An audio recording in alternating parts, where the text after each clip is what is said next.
So Dallas is up 3-0 against Minnesota. Eh, sometimes it's funny how we got so much parity in the NBA now, and there's things that I'm noticing in both these series. Chris Finch and Rick Carlisle are both being outcoached, and it's showing stupidity. Yes, it's to be accomplished that you got to a Western Conference or Eastern Conference Finals. However, being diddly dumb and diddly D, to quote the late Heavy D, you don't want that on your resume. Just like I always pick on Rick Carlisle for not making adjustment against Boston, I'm saying the thing about Chris Finch against Minnesota.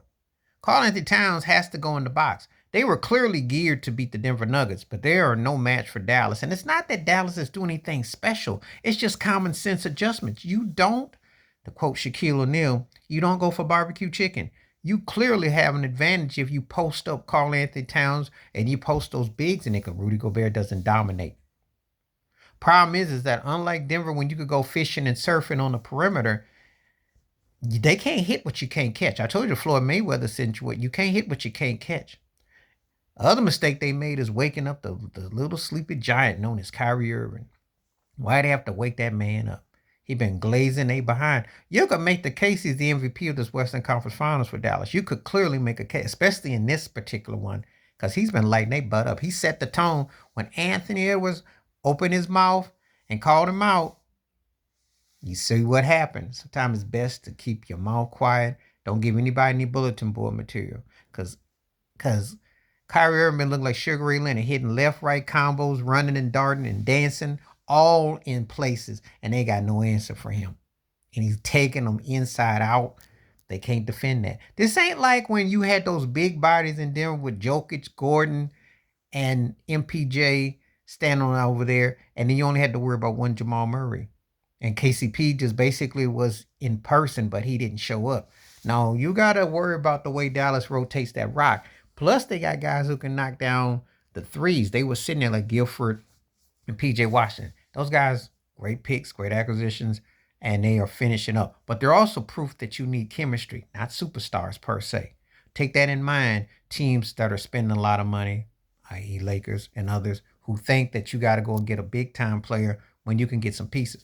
Actually, if you're honest about this situation, looking at the Mavericks' success, it kind of reminds me of kind of like the Miami Heat run, the Jimmy Butler Bam era, because they didn't win, but they've been to two finals in the last 4 or 5 years. But that's because continuity and the right chemistry. But you still need a superstar. Don't get it twisted to win. But Luka is so calm right now, and he has everything where he needs to have it, that everything looks good. And Kyrie, again, you gotta, it's just matchups, and it's just fundamentally using your common sense. Fundamentally. So this series all but over. And again, it didn't take a rocket scientist. They were geared to beat Denver, but they sure as heck didn't have a matchup for Dallas. I think Denver beats Dallas. But I think that Ant is for real. He's still growing. Gotta learn to keep your mouth shut. You gotta learn how to be more aggressive. Michael Conley ain't gonna be there forever. They're gonna have to make some adjustments. They're gonna have to tweak things that will be beneficial to him. But Cat's gotta post up more. He is frozen on the three ball, and he ain't bringing nothing else. Them numbers are measly. Gotta have a real 1-2 punch. See, they've been nickel and diamond in what they settle for. So that's why they're losing. It's not that they can't be a team that can't go somewhere. However, the thing is that they really are lacking that. They play team ball, but they are kind of like stuck as one. So they really have to make some adjustments, that they're missing that they need that another smack or something that gives them some snap. But clearly, I'm holding their coach, just like Rick Fitch and Carlisle, I'm holding both accountable for why their teams are down 0-3, in part because there's not adjustments being made and not fundamental smarts. There is a lack of common sense to make adjustments. And you have to understand, you have to make adjustments. Because sometimes the series is over after game one or one play. And if you don't pick up on it, you repeat yourself. And Minnesota has lost in this series 2-3 different ways. Just like the Pacers lost 2-3 different ways to the Celtics.